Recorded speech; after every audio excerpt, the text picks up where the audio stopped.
तीर्थ नगरी पुष्कर में लाला रिसोर्ट में चल रही भागवत कथा के दूसरे दिन ग्वालियर के सुप्रसिद्ध कथावाचक संजीव जी शास्त्री ने कहा कि कलयुग में लोग आजकल भजन लिमिट में कर दिया, जबकि भोजन अनलिमिटेड कर दिया गया है। जबकि भोजन पर नियंत्रण रखना चाहिए और भजन अनलिमिटेड होना चाहिए। लेकिन कलयुग है, कलयुग में लोग भोजन पर ज़्यादा ध्यान देते हैं और भजन को लिमिट कर दिया गया है। भजन एक बार करने के बाद लोग दोबारा नहीं करते और भजन के लिए टाइम बांध दिया गया है। उन्होंने कहा कि भोजन लिमिटेड होना चाहिए तथा वजन को घटाना चाहिए।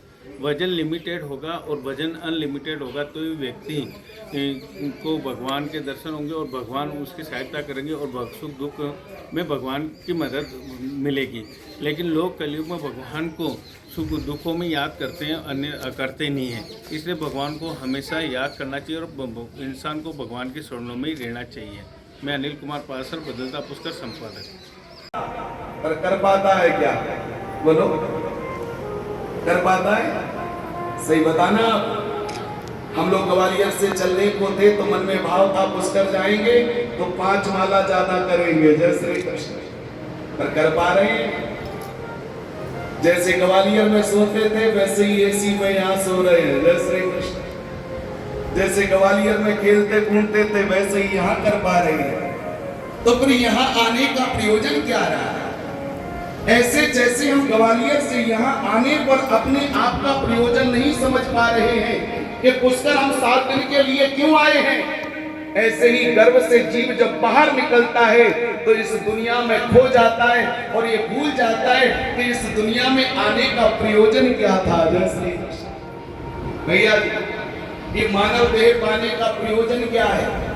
क्यों मिला है ये शरीर हमें?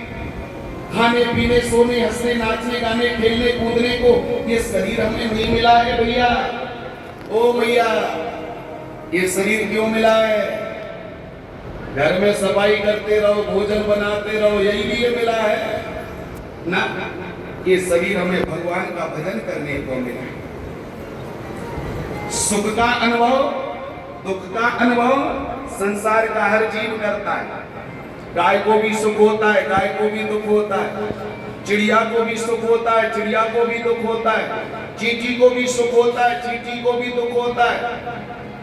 लेकिन चींटी चाहे तो भजन नहीं कर सकती है, कोई भी पक्षी चाहे तो भजन नहीं कर सकता है।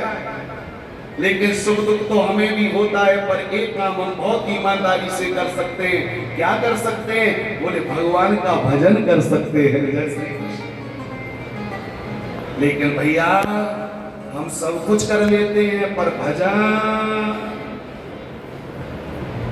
हाँ, अगर भोजन मिल जाए ना तो दबा के ही खाते हैं और कहीं मनपसंद मिल जाए तो फिर तो ज्यादा ही खाते हैं, जय श्री कृष्ण।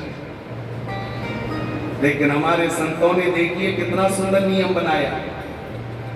संत कहते हैं भोजन लिमिट में करिए और भजन अनलिमिटेड करिए।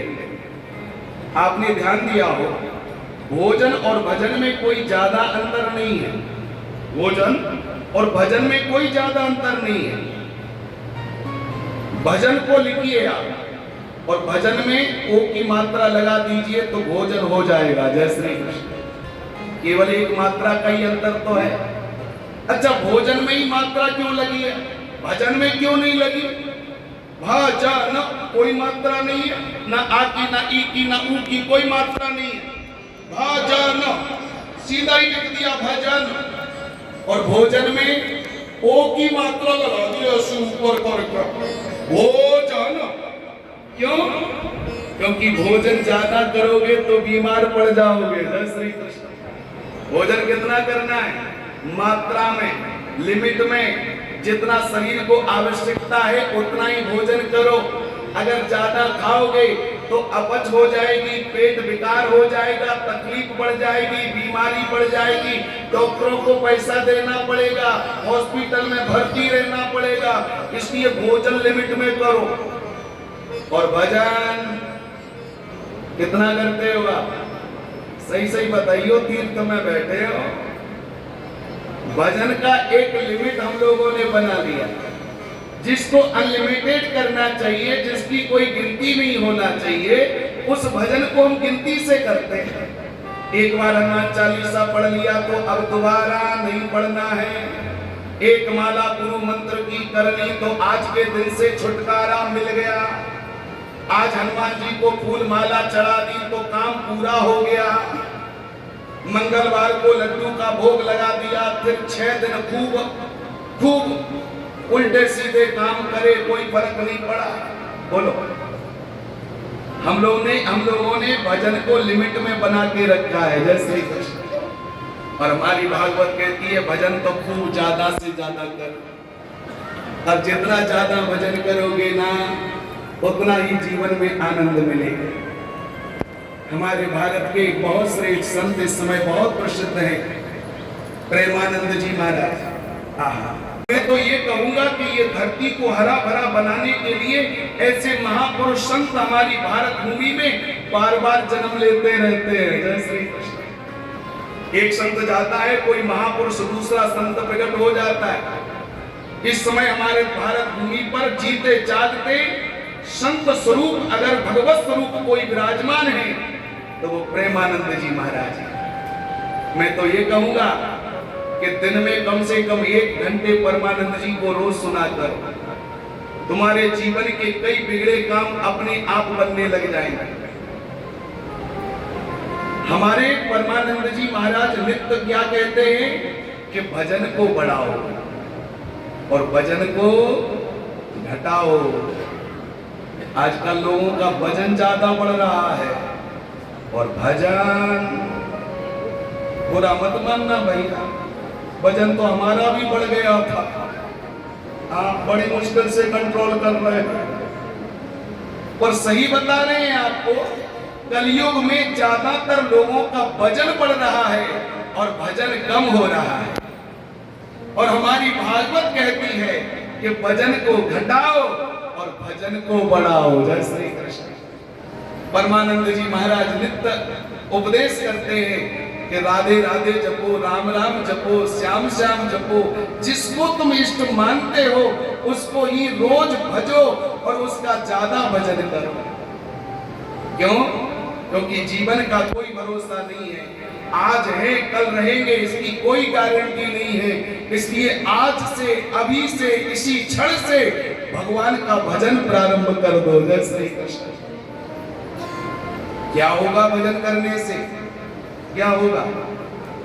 तो संत ने कहा है, कृष्ण कहने से तर जाएगा, पार भव से उतर जाएगा।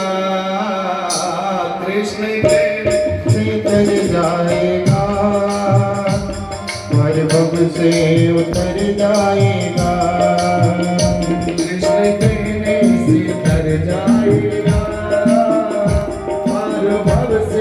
उतर जाएगा।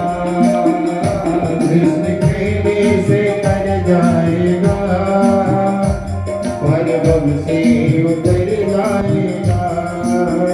कृष्ण कहने से तर जाएगा, पार भव से उतर जाएगा। कृष्ण कहने से तर जाएगा, पार भव से उतर जाएगा। जाएगा, पार भव से उतर जाएगा।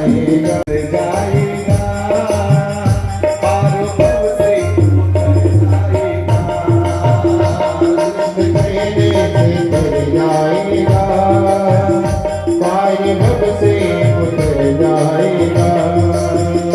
होगी घर घर में चर्चा तेरी, होगी घर घर में चर्चा तेरी, होगी घर घर में चर्चा तेरी, होगी घर घर में चर्चा तेरी।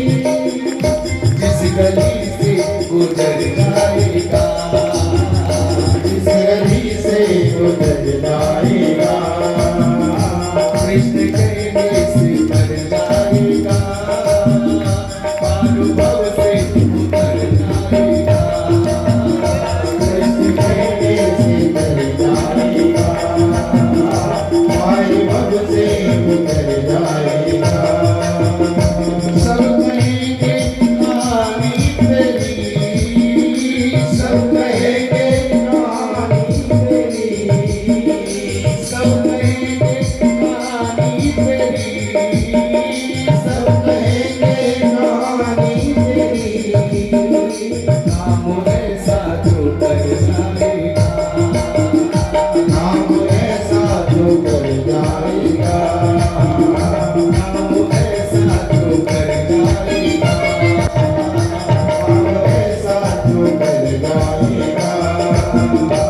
कृष्ण